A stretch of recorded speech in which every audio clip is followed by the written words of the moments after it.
So this is my function that I'm graphing. F of x is really equal to x cubed plus 8. And the question is, when is f of x less than 0? That's really the question, right? So to graph this, it's a degree 3 polynomial. Now I could graph this one. I'm trying to be nice to you in this example by not giving you a lot of terms. I just gave you the 2 terms. And because it's a basic graph from your library of functions, you know what this is. It's a snake that's been shifted up 8 units.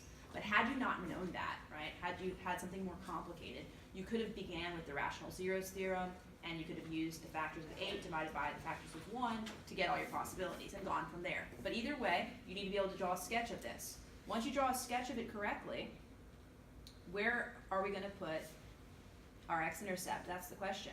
We know that at some point, the original snake would have gone through the origin, right? But now it's going way up somewhere, and at 8 it crosses there, right? But the question is, where is this x-intercept? How did you find it? Rational zeros is definitely one option. Another option would be you could set this one equal to 0, right? If you set it equal to 0, you could actually take the cube root of both sides because there's not multiple terms. So this is a little bit of a shortcut. Negative 8 would equal x cubed. And then I could take the cube root. Notice I'm allowed to take a cube root of a negative, aren't I? I don't need a plus or minus in that case. So I just get negative 2 there, don't I? The cube root of negative 8 is negative 2. So that's definitely a shortcut if you see it. If not, the rational zeros theorem would give you a list of possibilities to check. So what would my list of possibilities, my rational zero theorem, if you didn't see this, or if this is a more complicated problem, factors of my constant are plus or minus 1, plus or minus 2, plus or minus 4, plus or minus 8. My leading coefficients are 1. So I would really just have a set of possibilities of 1, 2, 4, and 8 with different signs. And then what would I have had to do? I would have tested them, right? Synthetic division or plugging them in. And the one that ends up working is negative 2. You can test that. Okay. So now that I have my sketch, which I could have done in this case pretty easily just by remembering it's been shifted up, the snake shifted up. But what can I do now? I could answer the question. When is this polynomial? When is this polynomial less than 0? Well, it's when am I below the x-axis, right? Any x value to the left of the x-intercept. So negative infinity until negative 2, but not at negative 2 itself. So that would have been my solution there. Now in my math lab, in the textbook, if you are still wanting more clarification on this is called rational inequalities. If you need to type it in Khan Academy or something, rational inequalities. They may show you, instead of the graphical approach that we've been spending our time with, because we've spent all this time finding zeros and graphing, that's the approach I recommend. But if you don't like that approach, you could try the algebraic approach, which basically still makes you get your x-intercepts first, your real zeros.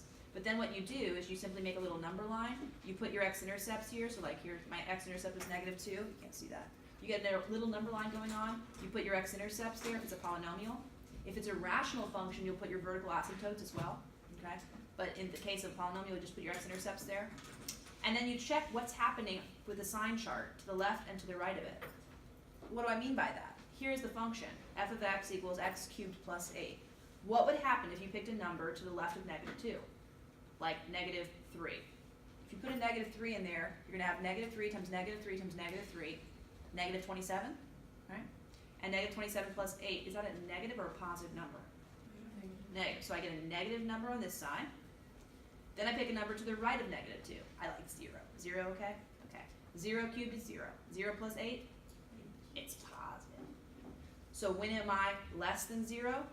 Over here, to the left of negative 2. And now I have my answer that way. Same thing, isn't it? Okay? In fact, in the last problem that we did right above it, you could have done the same thing. We had x-intercepts. In this case, it was f of x equals x squared minus 8x plus 7, right? We had our x-intercepts at negative 1 and 7 we found. So you put your x-intercepts on the number line. And then you pick a number to the left of them. So for example, let's pick negative 2 again. If you put a negative 2 here, negative 2 gets squared. So we're doing f of negative 2. That's positive 4. Negative 2 times negative 8? positive 16, and plus a 7, that's gonna be a positive result, isn't it? Yeah, great job. So that's positive. Next one I could check, any number between negative 1 and 7, between those x-intercepts, if it's happening. 0 is a good one. Those die, I get 7. That's positive. Was it negative Did 7? I get a negative? Oh, did I copy it wrong? Maybe. Was it negative 7 instead of 7? Minus 1, minus 7. The x-intercepts are positive 1, positive 7. Did I copy somebody wrong? Yeah, What was did I it copy wrong? minus 8x minus 7? That's a minus? Yeah. If it's a minus, then that would make sense, but I'm not sure what I did wrong in my problem. Well, No, actually was a positive, but I mean the x-intercepts are x minus 1 and x minus 7, no? yeah, those are the factors. We got those. That's what we had. What am I missing here? Yeah, so 1 and 7. Going up. Did I just pick the wrong number here? so I didn't put positive 7 instead of negative 7. It was plus 1. Positive. That's what I did wrong. Thank you. Ah, you guys helped me. Good job. So everything else was right. So a number to the left of 1, I could have picked 0 there. That would have been positive. But now a number between 1 and 7, like 2. If you put 2 in here, 2 squared is 4. Then we have negative 8 times 2, negative 16, and then this was still plus 7. So that's going to be a positive 11 and a negative 16. That's a negative result, isn't it? That makes more sense with my picture. And finally, to the right of 7, you could pick like 8. And if you pick 8, you're going to get something really positive here. That's 64. You're going to get negative 8 times 8. That's negative 64. And you're going to get positive 7 there. So that's still positive, isn't it?